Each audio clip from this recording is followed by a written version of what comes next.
Hi guys, welcome back to another video. We have a very exciting episode today, well, another video, and I have some exciting guests. I'm gonna let you guys introduce yourselves. My name is Nathaniel. My name is Chinasa. Modupe. Daniel. Okay, so in the spirit of, I guess, the month of love, we've got couples on here, and we're gonna play a little game. Before we dive into our discussion, we're going to be talking about the first year encounters with the first, kind of like a couples connect sort of situation. We're going to be playing a little game where we'll have the couples answer a question, and you both have to give an answer to the question, but your partner can't see the answer to your question. And once I say reveal, you'll both reveal the answer to your question, and whichever couple gets it right, if you both get the same answer, you get a point. Is that one clear? Okay. So let's just start with the general questions first before we do the individual. So the general question, who said I love you first? All right, let's reveal. Oops. Oh, Nathaniel says me. You're supposed to say Nathaniel, but that's okay. And yes, Daniel. I love it. The guys are saying I love you first. Okay. All right, you can erase your answers. The next, see why I gave you the right? His name is wrong. All right, next question. During courtship, who fell asleep first during long conversations? All right, let's reveal the answer to that question. Okay, on this side, Nathaniel. Okay, and so she fell asleep first. So what did you used to do when you realized? You usually be like, oh, well, would you just, Chinasa, what did you used to do when you realized? Just go and sleep. What about you, Danny? What would you do when you realized? Let us sleep. What can you do, right? Okay, so this is the last one with the couples. Who has the tendency to forget special dates and anniversaries? Who has a tendency to forget special dates and anniversaries? All right, let's have a review. Hey. Oh, okay. So you think that you forget the special anniversary, and you think you're both kind to each other. You should have. This is the couple. They wrote each other's names. No. All right. So this one, we're going to focus on each individual. We're going to have the wife answer. I'll ask a question. This pertains to the wife. Okay. She knows the answer, and you have to try and guess, husbands, what you think your wife's response will be. Okay. You write it up. Yeah. Yes. So the first question will go to, well, both wives. You're thinking about this, you guys. Let the wives write it first so they can't change their mind. Okay. So let them write it first. What is your wife's favorite soup except pepper soup?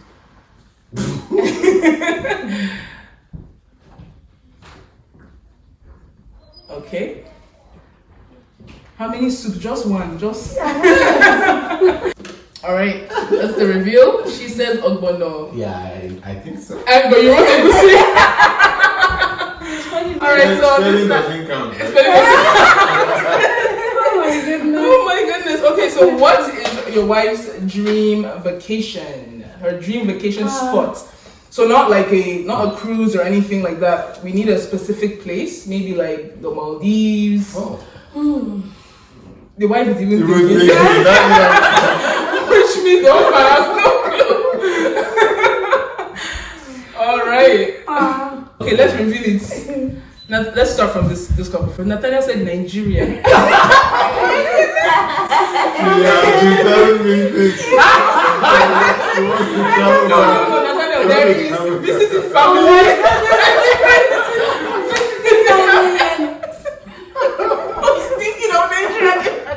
I'm telling you. Okay, I love it. But he's listening to you. That's showing that he's listening. She's England. All right, so she says France, Italy, and what did you put? Is it It's Maldives and Paris. I wanted to write. Oh, because Paris is always number one. okay. But you said Maldives. I thought that's you with the Maldives. It's actually those. You guys should be removing it as fast. Nigerian, Caribbean, same destination. Alright, so if she could meet any celebrity, dead or alive. Oh my god.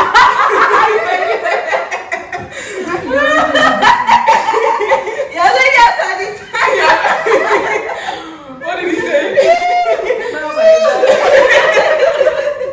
Alright, so if she could meet any celebrity, dead or alive, Christian or non-Christian, I want to see what this couple on this side You already know. Who? No, he's already confused. Whenever he's scratching his face like this, he's out of it. Oh my goodness. Please write down. Just remember.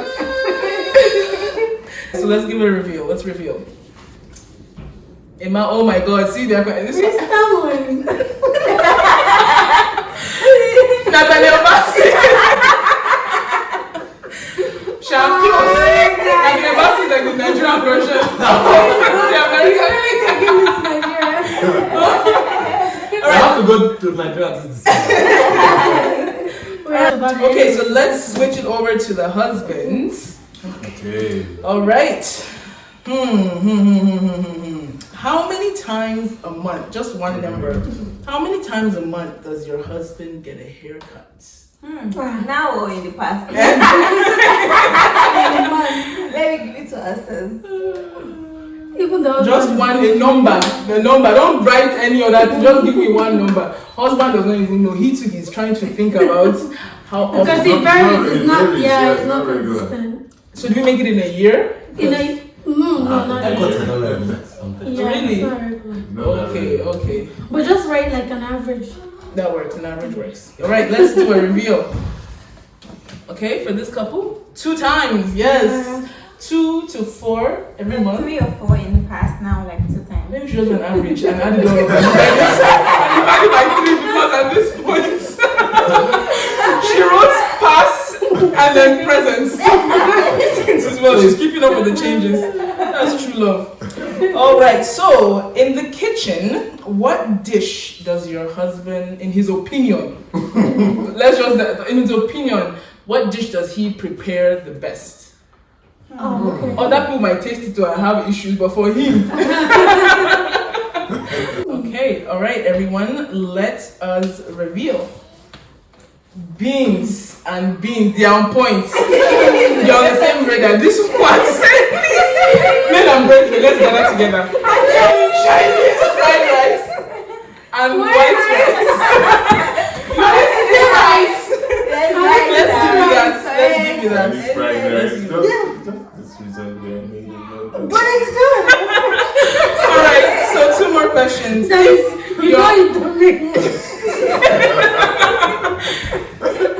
put him out like that on the problem. Okay, so if your husband could meet one Bible character, except for Jesus, who would he want to meet? Okay. Okay, let's reveal. Daniel and Abraham. Okay, and he said Daniel and Isaiah. So Oh really? I love it. Okay, let's see. Oh, Jeremiah and Moses. Okay, that's great.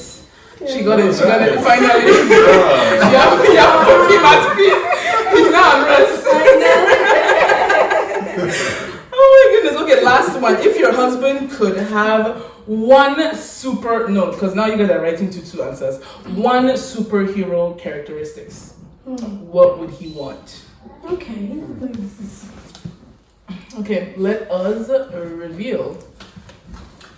Okay, so reading minds. Oh, yay! Look at that. And on this side, none. Travel around the world. Time travel. So we're going to be diving into, talking about your first year as a married couple. So just give us a bit of background. What was your first year of marriage like? Was it how you anticipated it when you were in courtship? Was it, because I usually hear that the first year of marriage is like the hardest year. That's what I hear a lot. But in your opinion, do you feel as though that's what you experienced? Anyone can go first. Let's start from this side. The couple that won. There was no winning. That was not really but shy. I know In your it's mind, in your mind, the couple that want. the proof is So on the I camera. don't think there is anything called hardest if there is no other year to benchmark it with. So, but I think that we win it. Oh, okay. Yeah, and it was sweet. It came with its challenges, but it was awesome at the end of the day. We Okay. practically the best friend. So, Okay. it was sweet. So, what you're basically saying that the fact that you had the underlying friendship in your relationship. Yes, it was actually a very big factor. We were friends, Okay. and we had very good rapport, nothing forced. So it was very easy. Marriage was practically like it was not an obligation. Right. So it was not a job. It was just like, maybe we are still looking for the hardest year, but we're not You know, like, Yeah. amen. Okay, and so, did you want to? No, that's it. Okay, awesome. So, what about you guys? Would you confess to the same thing that your first year was you're learning each other? Well, for us, it wasn't really as hard as people say. I think people say it's hard because you're trying to like force things or you have a lot of expectation before you get into the marriage. For us, we didn't have like all these crazy expectations, right? We were friends and we've always been friends. It was all about like getting to know each other more and learning about like what this person likes and how you can get to treat your spouse better, right? It was all about learning and unlearning because some of the things that I used to do as a single, I saw that it wasn't really helpful. When you get married, you have to unlearn so many things and just to accommodate each other, right? So it wasn't really hard. It was more of building. And for individuals, like how has marriage changed you as an individual? Is there any aspect of your personal self, personality-wise, your character that you had to work on intentionally because you want your marriage to work? Maybe we'll go first. Let's take the role on this one. Well, for me, it was all about having to let go, being self-centered, right? Sometimes we tend to be like, oh, you have to do it my own way. You have to like get it done the way I want it to be done.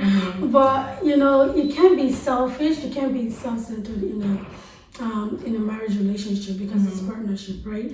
Yeah, I think it's around the same point of being selfish and being willing to serve the other person. Because when I got into the marriage, when we got married, I just would think about the things that I want to do. That I can just sit there and be on my laptop doing work for hours, and I wouldn't even think much about what she needs. But that was back then. But over time, I've learned to, ask her about her day, ask her about what she's working on, things like that, and also be there to help her. Like dishes used to be a challenge for me, but nowadays You're getting the kitchen, you're washing those plates. There to help. You say I'm there to help. Cooking and things like that. So I think that's one thing that, like she mentioned, that selfishness or self-centeredness has gone out of. Awesome. Or it's going out. That's a key point. All right, let's come over to this side. Intentionally, what's one part of your character, personality that you work on? Let me go first. For me, I would say being strong-willed, right? I'm learning to let go of my strong will and welcome, it's been said, partnership decisions. So personally, I see myself as just very nice, cool. I get along with a lot of people.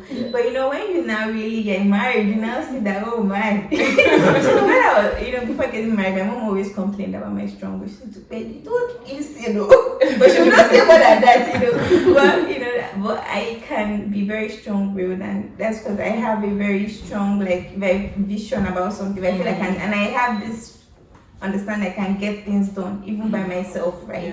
So sometimes that can be very tough, especially when someone wants to help you. Like just like a few days ago, and I was like, "Let me help you," and I'm like, "No, I don't want to do this." I had an injury in my leg, and I was like, "Where are your slippers? Oh, where are your shoe? I'm like, no. And when I said wear my slippers, that was what helped. And now my leg is fine, right? So at the end of the day, that's something I think that I've been working on, and I will keep working on, right? Letting go of strong will. And I say this to a lot of ladies, you have been in careers, and to get to that position, you have to just have this very streamlined focus on what you want to do. You don't let things get you down. Sometimes moving that into your marriage can be very challenging because you are not listening to the other person. You're not letting the other person help you because you've been so good at getting things done. And we all know that fighter spirit in the corporate world where you don't want to be put down. But sometimes in marriage, I would say that you need to reduce the strong will a bit and let it be a partnership. If your husband, your wife wants the best for you, and listening to them, taking their advice is very important. So that's something I think I'm working on. I don't think I've gotten there yet. you have many years. You've got many years to learn on that. Okay, so I think for me is just learning how to be vulnerable. Okay.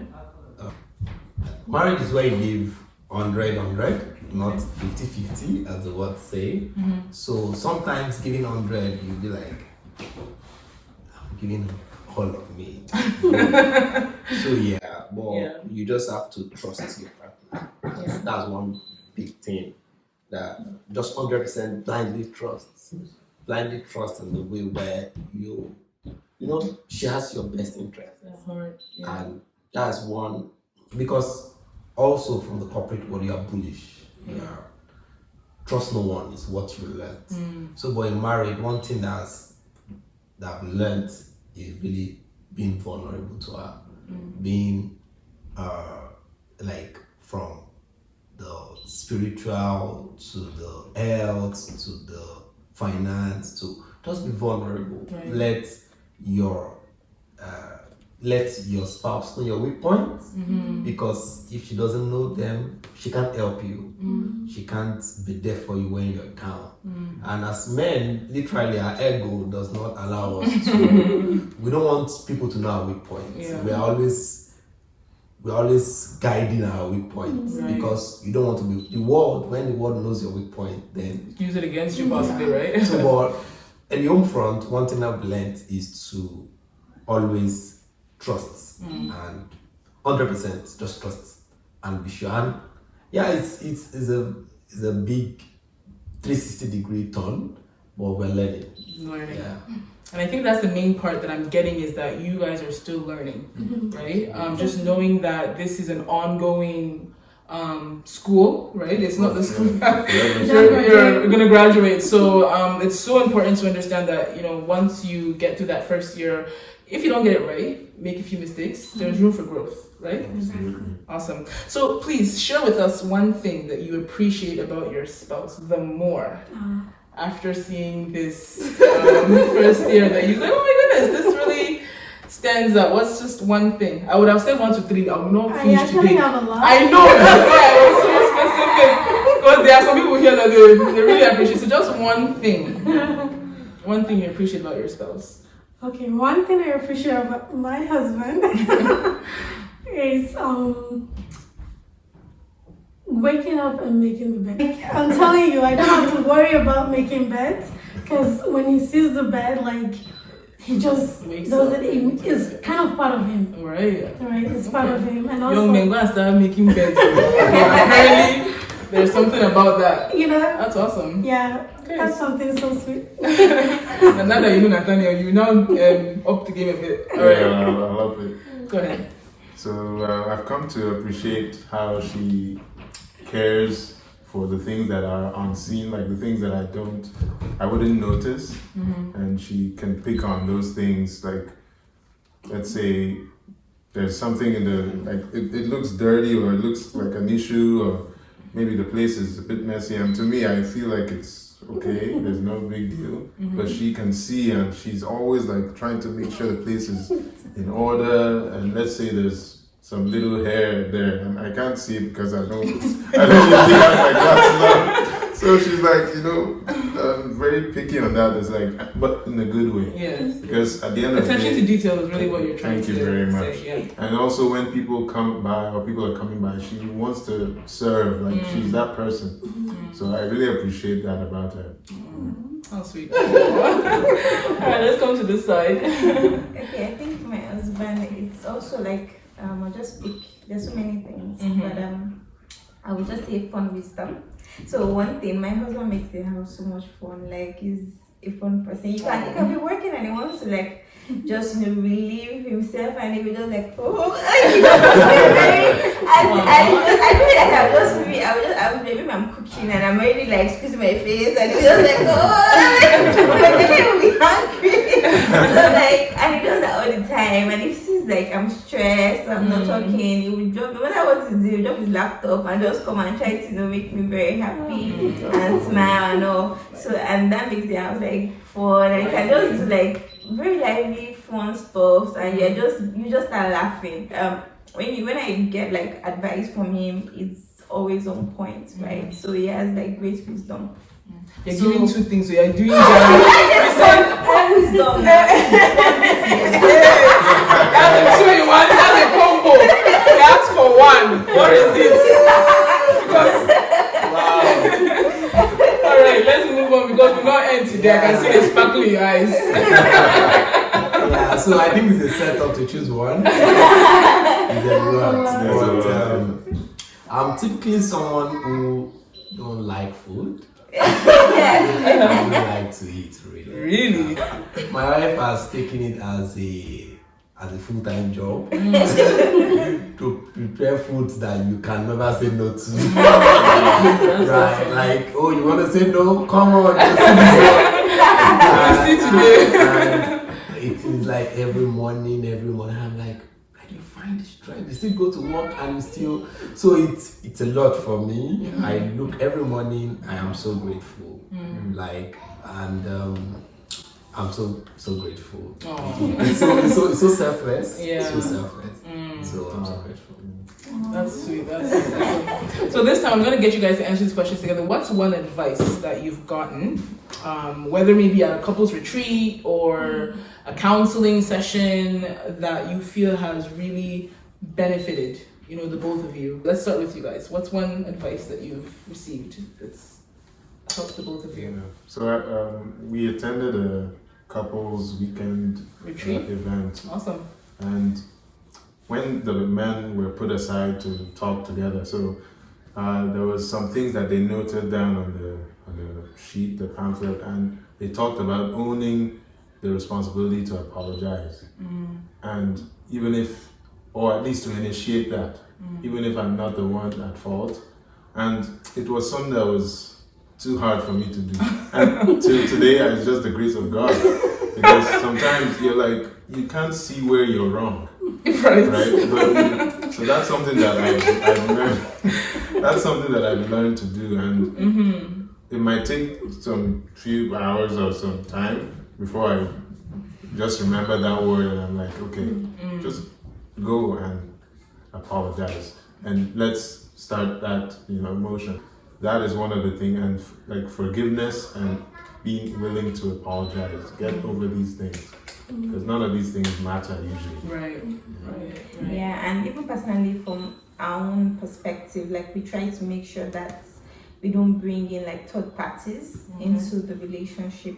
I think that has really helped us because we've been through like certain times, right? And even in just 1 year, right? But and if other parties, third parties will always misinterpret things, right? So, but when we understand each other, right, and we've communicated, we're able to resolve it. So that aspect of securing our relationship, right, like a baby, ensuring that we don't bring for lack of a better word, medullous interlopers. Wow. There was no better word. Sis.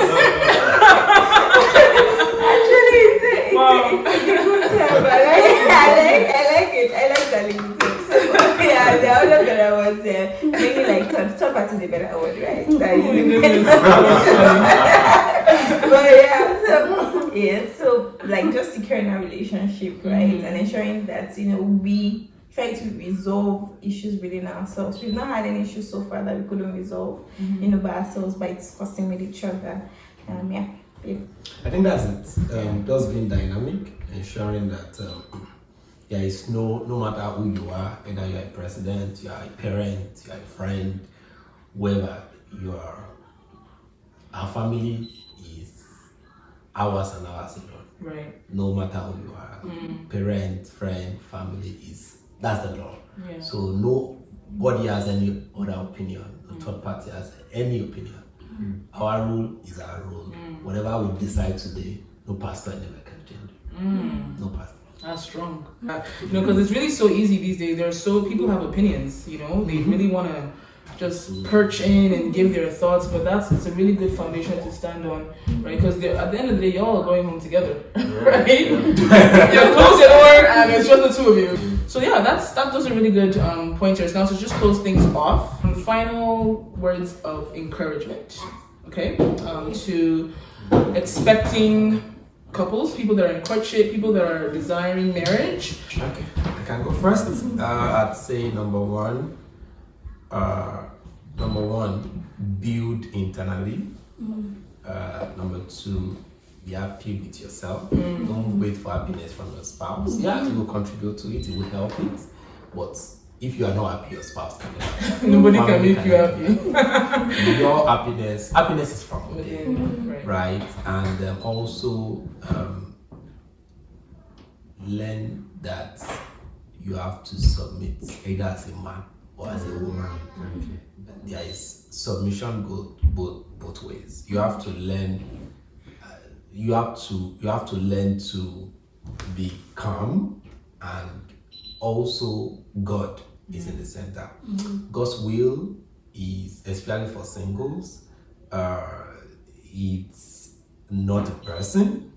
God's will is like what we call in tech is an operating system. It can switch. God can put the operating system in several people, right? You just have to find who has that similar operating system. You are not a MacBook and go and marry a Dell. There's going to be a problem. You have to be sure that the operating system in your Android is matching another Android, not Android to iPhone. Yeah, so it is critical because don't wait for one person. And if one person says it's not doing, just go back to that God. It's going to put the operating system somebody else. You're going to find your Eve again. So finally is that when you marry, that's the first interview you're having as a couple, right? Because we wanted to build internally. We didn't want a lot of outward, whatever. So I'd like to tell couples to build internally. Don't just go out and talk about your family. Just keep building, because we are all learning. We are all learning here. No perfect person, no perfect relationship. We are learning. So build, and build. Pray. build, and pray. Okay, so that's a joint statement. So who's going to speak on? That was actually a lot. Build. And pray. For me, I was gonna say, so it's good to build, like you said. A lot of people give you advice. Read books. You're reading it not just for head knowledge. Read it so that you can practice it. There's a difference when you read to know and when you read to practice. So you have to educate yourself to practice, not educate to know. So when it comes to marriage, it's a practical field. It's not like you know the theory, but you have to practice. So bring in the knowledge that you have, keep learning, have room for improvement. And don't just, bundle yourself up and say, okay, I'm improving, but nothing is happening. You have to show effort.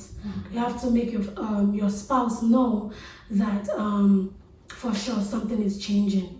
All right, so with that being said, we're going to bring things to a wrap. Thank you so much to our lovely couples for sitting down and making the time. This is exciting. So we're going to just all say a nice big goodbye together on the count of 2. 1, 2. Bye. All right, guys, see you later.